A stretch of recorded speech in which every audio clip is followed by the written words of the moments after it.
Siapa yang tak bangga, siapa yang tak suka pada pemimpin kita pembela. Assalamualaikum warahmatullahi wabarakatuh.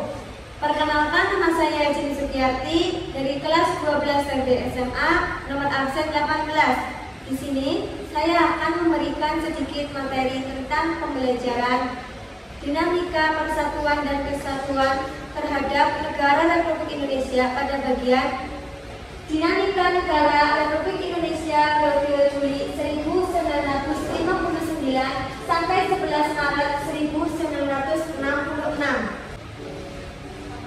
1. Insinyur Soekarno selaku Presiden Republik Indonesia atau Panglima tertinggi Angkatan Perang mengeluarkan dekret isi dari dekret Presiden pada tanggal 5 Juli 1959 sebagai berikut. A. Membubarkan konstitusi. B. Menetapkan berlakunya kembali UUD 1945. C. Menetapkan tidak berlakunya UUDN 1950. D. Segera membentuk MPRS dan DPAS.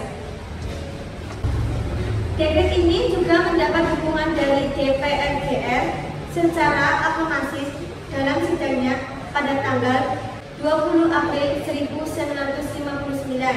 Dengan adanya dekret ini, maka UUD 1945 sudah bersifat tetap karena isi dekret sebagai disebut di atas tidak memuat aturan peralihan bahwa nantinya akan dibentuk UUD yang baru. Yang kedua, adapun genistik resolution PKI untuk menggalang kekuatan. Ketiga, Rikora pada tanggal 19 Desember 1961 berawal dari keinginan Belanda untuk mencengkram Irian Barat dilakukan dengan usaha membentuk negara Papua.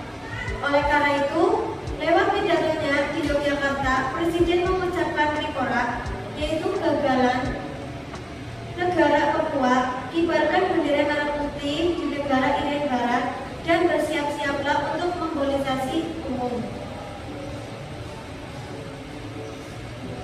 Yang keempat, Dwi Kora, tanggal 3 Mei 1964, isi Dewi Kora adalah perhebatan pertahanan resolusi dan bantu perjuangan resolusional rakyat Malaysia. Yang kelima, terjadi penyelewangan terhadap UUD 1945 sebagai berikut. A. Lembaga tinggi dan lembaga tertinggi negara bersifat sementara. B. Kekacauan pembagian kekuasaan di antara lembaga tinggi negara, yaitu yudikatif, eksekutif, dan legislatif. C. TAP MPRS tentang pemimpin besar resolusi.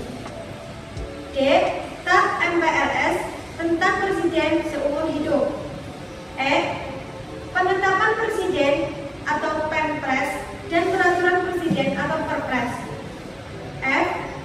Terjadinya G30 SPKI pada tanggal 30 September 1965. Dan G.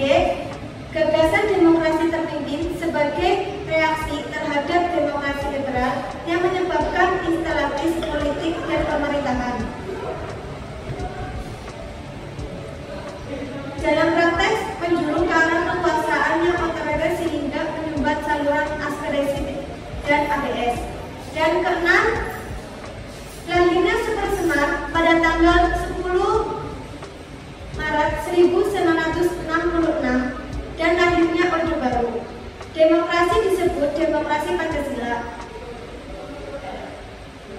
Adapun isi pemerintahan itu pada atas nama presiden atau panglima tertinggi atau pemimpin besar resolusi sebagai berikut.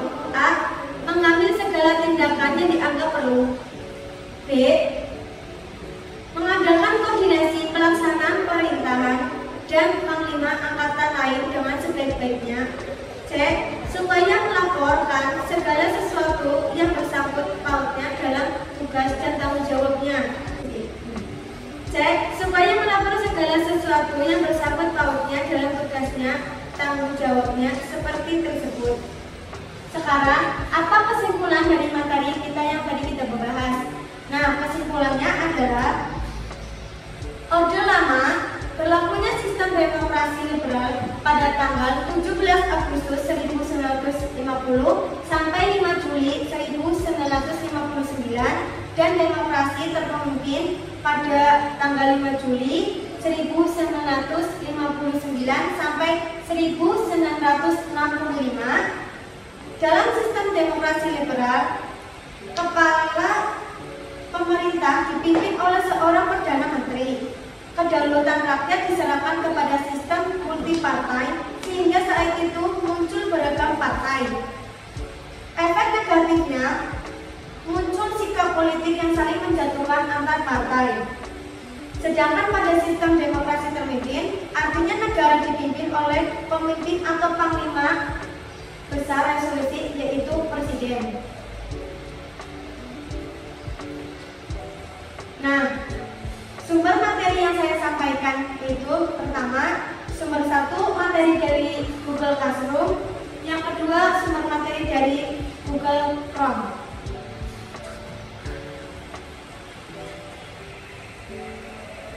Nah, ada yang ditanyakan?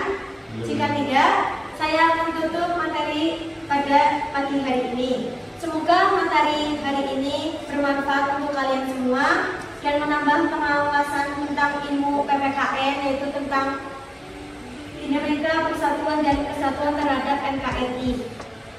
Sekian dari video saya. Wabillahi taufiq wal hidayah. Wassalamualaikum warahmatullahi wabarakatuh.